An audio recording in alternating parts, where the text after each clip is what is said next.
This was the first time the man visited his girlfriend's home to meet her parents. But the moment he stepped inside, a chill ran down his spine. On the wall was a black and white photo of what looked like her parents. But something was wrong. They were wearing traditional Chinese garments from over 100 years ago, and their faces looked exactly the same as they did now. When he asked who the people in the photo were, her father casually replied, "Oh, that's my father when he was young." But the man wasn't convinced. It looked far too similar. Sensing the awkwardness, the father quickly changed the subject, inviting him to sit down and calling the maid to serve tea. But just as the man lifted the cup, he froze. Inside was a spider. Terrified, he dropped the cup. His girlfriend quickly tried to comfort him, and her mother explained, "We live in a remote area. Insects show up sometimes. Maybe the maid forgot to close the window." But what really unsettled the man was what the maid whispered to herself when he entered the door. What a pity. That night, as he was getting ready for bed, his girlfriend brought an oil lamp into his room. She said the power was out, so they had to use old lamps. She also told him her parents had agreed to their marriage, but hoped she could stay a few more days. He was overjoyed, unaware that danger was already closing in. The next morning, as he went downstairs, he saw the maid kneeling on the floor, holding a tray of tea. Puzzled, he asked why she was doing that. She replied, "It's punishment for making a mistake." Feeling sorry for her, he offered to help. But just as he was about to leave the house, the maid stopped him. She looked him straight in the eyes and said, "3 things you must never do. 1. Don't go into the backyard. 2. Don't explore the attic. 3. Don't get intimate with your girlfriend, or you'll die." He stared at her, thinking it was nonsense, but she wasn't finished. "Tonight, you'll hear chains. Then she'll come to you wearing a red nightgown, and she'll offer you a glass of watermelon juice. No matter what, don't drink it." Before he could respond, she urged him, "Act normal. If she finds out I warned you, we're both dead." Sure enough, that night, the man was woken by strange sounds, chains rattling, and muffled cries. He got out of bed and walked to the window, but before he could look outside, his girlfriend suddenly appeared. She was wearing a red robe, just as the maid had described. Smiling, she tried to get close to him, but he quickly made an excuse and went back to bed, pretending to sleep. The next morning, his girlfriend's mother gave him a bowl of soup, but after one spoonful, he nearly gagged. There was a human fingernail in the soup. Disturbed, he watched as the maid was dragged out and blamed. She claimed she had cut her finger while cooking, but the wound on her hand looked fresh and deliberate. He began to panic. Later that night, thirst woke him from his sleep. Still groggy, he drank his girlfriend give the watermelon juice. By the time he realized what he'd done, it was too late. He collapsed. The next morning, he woke up, pale and weak. Downstairs, the maid looked at him gravely. "You're going to die," she said. Panicked, he begged her to help him. She leaned in and whispered, "The only chance you have is in the attic." He didn't hesitate. He ran to the attic door. But what he didn't notice was that behind him, a spider was slowly descending from the ceiling. After getting drunk, the girl mistakenly thought the CEO was some kind of special service worker. That night, they ended up having a one-night stand. A few months later, the girl became an intern at the CEO's company. During a project meeting, while she was sharing her screen to present, her phone suddenly answered a call from her mother by itself. In a panic, she didn't hang up, and her mother, waving a pregnancy test, questioned her about why she had a child without having a boyfriend. Everyone in the room had mixed reactions. The CEO looked at the girl and immediately recalled their one-night stand, realizing the child was his. He stood up, clearly emotional, but the assistant mistakenly thought he was about to fire her and announced the girl's dismissal on the spot. Unexpectedly, the CEO walked over, told the mother on the phone directly that the child was his, and promised to visit her that afternoon. In truth, the girl's family had hidden their billionaire identity all along to protect her character, even pretending for 20 years. To welcome the CEO, they had put away all their valuables. As they were about to meet the family, the girl thought the CEO was just trying to avoid embarrassing her. The CEO decided to test if she knew who the father really was. But when the girl got angry hearing this, he gave up on telling the truth. Instead, he offered to pretend to be her boyfriend when meeting the family. The girl was excited and even offered to help him out. The CEO took the opportunity to build their relationship as a way to deal with family pressure to get married and asked her to play his girlfriend. However, a scheming woman caught them together and immediately told the CEO's mother that he was bringing home a vain girl. Soon after, they arrived at the girl's house. The CEO immediately noticed the couplet on the door and asked if it was written by a calligrapher. The girl said it was written by their family's chef. Her family opened the door to greet them, and the CEO panicked. He hadn't expected to meet the parents before dating. The mother asked the servant to test the man by speaking to him in French. While the CEO was confused, the girl blushed and quickly helped out. Seeing this, the CEO wondered if he had come to the wrong place. The mother was somewhat reassured by his reaction and invited them inside to rest. Once inside, the CEO noticed the furniture was made from expensive wood. He asked the girl's father about the price, shocking the girl who thought the furniture was ordinary. The father started sweating nervously. At that moment, the servant brought tea, and the father urged the CEO to drink it quickly. After tasting it, the CEO realized the tea was also rare and precious. The mother explained it was just everyday tea and showed several barrels stored at home. The CEO was stunned and immediately asked about the family's situation. The girl honestly said her parents were farmers and the tea came from their own mountain. Hearing this, the CEO relaxed. Then the parents started discussing the bride price. The father directly asked the CEO for 10 million yuan. The girl was furious and tried to pull the CEO away, but he agreed on the spot.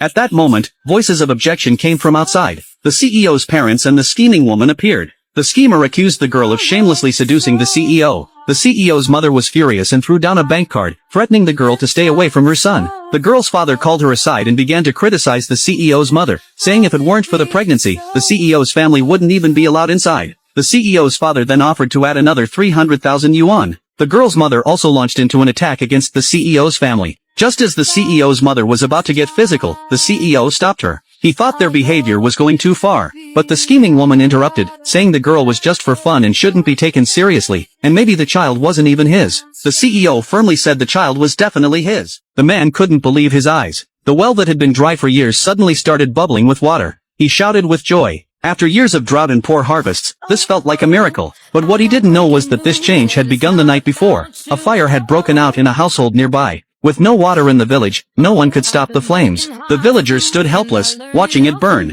Only he, without hesitation, rushed into the fire, and saved a young girl trapped inside. What he didn't realize was that the girl he rescued was no ordinary child. Her body now held the spirit of a celestial guardian. And because of his bravery, his destiny was about to change. After being treated, the girl was left with no home or family. The village chief, feeling sorry for her, hoped someone would take her in. But during these hard times, no one was willing. Once again, it was the kind-hearted man who stepped forward. When they brought the girl home, his mother saw how pitiful and quiet she was, and despite their poverty, agreed to let her stay. She even offered the girl her last few treasured candies. Seeing their kindness, the girl made a silent vow to repay them in any way she could. The next day, the man's mother fell in front of their house. Before anyone could help her, a few nosy neighbors came by and began mocking her. If your legs are that bad, stay indoors. She'll fall and die one of these days. Just then, the girl appeared, lifted the elderly woman, and glared at the gossips. She fell. That doesn't mean you need to run your mouth. She didn't ask you for money.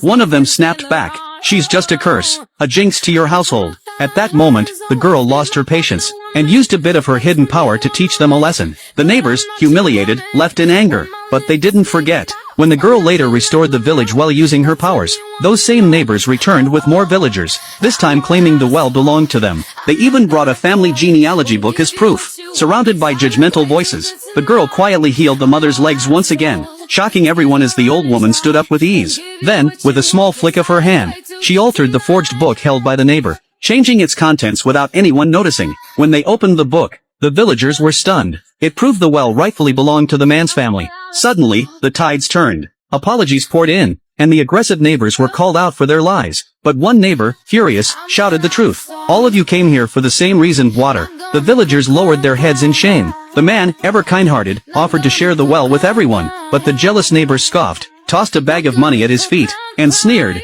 "Here, take this. That well is mine now." The mother tried to ease the situation. The man picked up the money and kindly handed it back. But the neighbor smacked it away and shoved him, mocking him for pretending to be generous. Just as he raised his hand to strike again, the girl stepped in. With a wave of her hand, the man was blasted backward and fell to the ground. The second neighbor pointed a trembling finger. "She's a monster, a witch." But instead of backing away, the villagers stepped forward. "She saved us. She's a gift from the heavens." The two troublemakers, seeing they had lost everything, fled in disgrace. And from that day on, the once quiet girl was no longer seen as a burden, but as the guardian spirit of their village. He carefully prepared a bouquet for his fiancée, but quietly plucked one flower, and handed it to his first love. What he didn't realize was that his fiancée had seen everything. She said nothing, not even when he offered her the bouquet later, only to watch her toss it aside without a word. She refused to hear his explanation. Instead, she made her own decision, to break the engagement, but not in the way anyone expected. She went straight to his older brother, the powerful CEO of the family business, and offered all her personal wealth as collateral, in exchange for a new engagement. She knew that in a family like theirs, marriage wasn't just personal, it was strategic, and if she couldn't marry the younger brother, she would marry the one who held real power. What she didn't know was that the CEO had long harbored feelings for her, but years ago, family pressure forced her to choose his brother instead. She raised her price, again and again, until finally, the CEO asked, "What if I say no? What will you do then?" She paused, then turned to leave assuming that was his answer. But before she reached the door, he said yes. With the engagement now settled, she turned her focus to an upcoming overseas study program. She was ready to move on, but her ex-fiancé had no idea. Oblivious to her plans, he continued visiting as usual, even bringing her favorite snacks, hoping to smooth things over. When she refused to accept them, he assumed she was still angry. He promised that once his first love graduated, they'd cut ties completely. He swore he'd never betray her again, and that once she returned, they'd finally discuss marriage. But before she could respond, he had already walked away. That was the final straw. She felt nothing anymore. The man she once loved was no longer in her heart, so she continued preparing for her trip abroad, planning to return and marry the CEO instead. Months later, a phone call from a friend shattered her peace. The engagement with her ex hadn't been cancelled. She immediately called the CEO, demanding answers. He told her to be patient, and with no better option, she hung up and waited. Meanwhile, her ex-fiancé's mother complained constantly about the girl's temper. She believed her son couldn't handle someone so proud. What she didn't know was that the girl had no interest in staying in that marriage either. A kind housemaid tried to defend the girl's character, reminding her she had a good heart underneath it all. By the time they finished talking, the girl had already returned. The fiancé's mother quickly changed her tone, greeting her with fake warmth. Inside, the grandfather was delighted. He had always hoped this girl would become part of their family, but as he asked where the grandson was, the butler brought in a tabloid, showing the fiancé entangled in yet another scandal with his ex. The grandfather's hands trembled with fury. The girl remained calm. She knew this was part of the CEO's plan, to give her a perfect excuse to cancel the old engagement, and formally propose a new one. She turned to the grandfather and calmly said, "I'd like to marry the CEO instead." He assumed she was acting out of anger, but she held his gaze. "I'm serious," she said. "My only worry is that he might say no." But before anyone else could speak, a familiar voice answered from the doorway. "I agree." The CEO stepped into the room, and just like that, a new chapter began. On the day of the wedding, the groom was stunned to see his fiancée, who had always been in a wheelchair, suddenly stand up and walk. Her best friend was just as shocked. Trying to save face, she quickly said the woman could stand but not walk. But the bride smiled calmly, and took a few steady steps toward her, even lifting her leg to tease her. She had fully recovered, and she had chosen this exact moment to reveal the truth. Not for attention, but because she once planned to share the good news with her fiancé in private. But the night before the wedding, as she approached his room with joy in her heart, she overheard sounds coming from inside. It was him, with her best friend. When she knocked and confronted him, he denied everything. He even accused her of not trusting him, and told her coldly, "If you're not going to marry me, then get out." Heartbroken, she left in tears, quietly wheeling herself away. The moment she got outside, she called her father, a secretly wealthy man who had kept a low profile for her sake. Her brothers, all powerful men in their own fields, had planned to give her the perfect wedding, but now, they were ready to help her expose the truth. Just after the call, her bag was suddenly snatched by a thief. Before the thief could escape, a handsome man appeared and stopped him. It was a powerful CEO, and when he returned the bag to her, she looked at him and made a bold proposal. "Be my groom." Coincidentally, he had been under pressure from his family to marry, so he agreed. On the wedding day, she arrived in a wheelchair as planned. Everyone thought she was still disabled. She gave a heartfelt speech about how much she had once loved the groom, and how much she had sacrificed for him. But he, growing nervous, cut her off mid-sentence, fearing she would reveal his affair. She stood up, grabbed his collar, and shouted, "You're not worthy to be my groom." He pushed her away angrily, mocking her. "You're just a cripple. Who are you to judge me?" His friend stepped in, telling her not to make a scene at her own wedding, but she calmly announced, "This isn't a wedding, it's a breakup banquet." The crowd gasped. The groom's mother rushed on stage, sneering that a disabled woman like her should be grateful to marry her son. The bride smiled coldly. "Grateful? Your son's the one who cheated." The groom stepped forward again, mocking her background. He claimed she'd die alone, then boldly declared he was now marrying her best friend. Right on cue, the friend appeared with a group of musicians, and the two began celebrating on stage. His mother asked if this was true. The groom proudly admitted it, and the friend added, "I'm rich now. He's better off with me." The friend turned to the bride and said, "I want nothing to do with you from now on."